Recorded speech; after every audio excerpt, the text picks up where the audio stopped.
Welcome to the SAP HANA Academy. My name is Jamie, and in this video we're going to apply horizontal aggregation and vertical aggregation to a set of series tables. Horizontal aggregation is essentially taking very granular data and aggregating it at a higher or less granular level. One example of this is going from data stored in intervals of 1 minute and aggregating this data at the hourly level. Vertical aggregation is basically combining data from 2 or more tables or result sets for further analysis. To get the syntax used in this lesson, you'll need to go to the description for this video. Just like in this example that you see here, choose Show More, and you'll see a link at the bottom which will take you to the syntax in our GitHub repository. After you've copied the script, open up your HANA Studio or Web Development Workbench catalog and then paste the syntax into a new SQL console.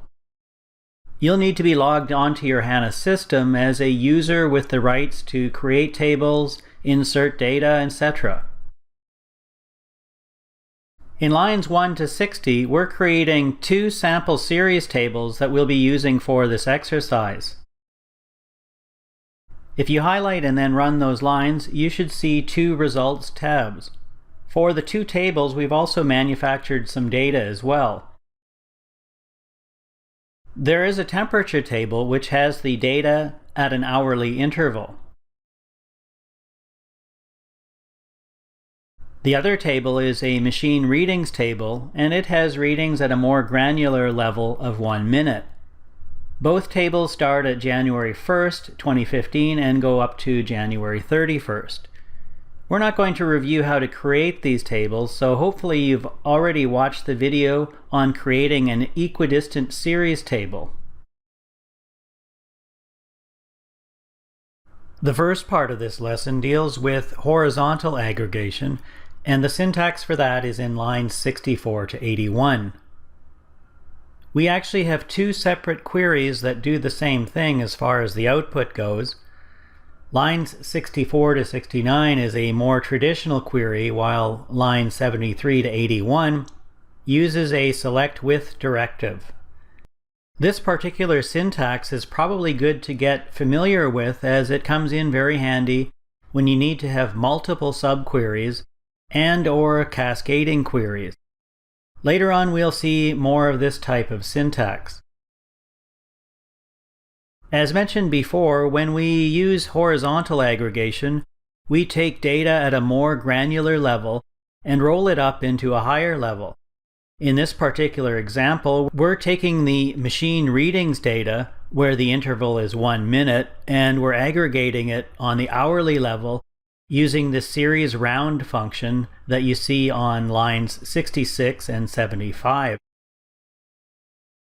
As the series round function is only dealing with the period or timer column, we still need to choose how we wish to aggregate the machine readings column, so we've chosen to average the readings over the hour. The round down option that you see just means that the minutes are rounded to the top of the hour as opposed to the next hour. For example, 12:56 a.m. becomes 12 a.m. There are lots of other rounding options available for this function, so please do check the Series Data user guide for more information. As a best practice, for series data, you should be storing data in HANA at the most granular level that you're actually going to analyze the data at. For example, if you only aggregate at the hourly level, then the data should be stored at the hourly level to allow for maximum compression of the measurement or readings data. The time period doesn't matter so much, as it uses a different compression method as per the Introduction to Series Data video. Of course, when you do use horizontal aggregation like in these 2 queries, it does not actually change the data stored in HANA. If you run lines 64 to 81 now, you'll get back 2 result tabs where the machine readings data has been averaged at intervals of an hour. Since we now know how to aggregate this data at intervals of an hour, this makes it easier for us to go into our vertical aggregation part of the lesson, as the temperature data is stored at the hourly level, as we saw earlier. Again, vertical aggregation is just combining two or more tables or result sets into a query or view so that you can do further analysis. It is important that both tables or result sets be at the same granularity. In our example, it makes the most sense to have both data sets at the hourly level, as the temperature data is stored at this higher level of granularity.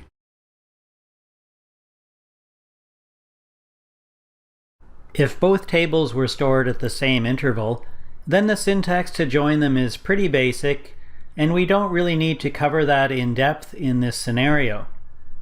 However, if you look at the block of code that is on lines 87 to 95, you should find that this syntax for vertical aggregation is fairly familiar.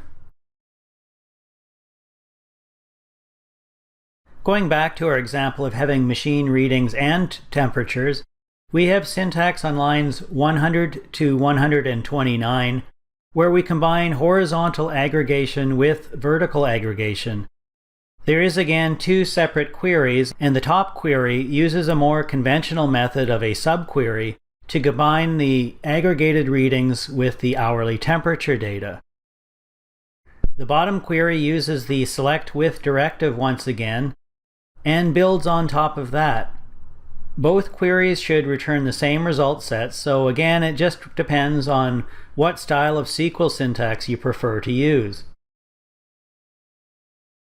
Running those lines will show the results where we combine horizontal aggregation with vertical aggregation. This concludes the video on using those aggregation methods on series data in SAP HANA. We've also looked at using two different types of syntax to achieve those results, so that you can choose which style that you prefer. I hope that you have found this lesson to be useful. Thanks for watching.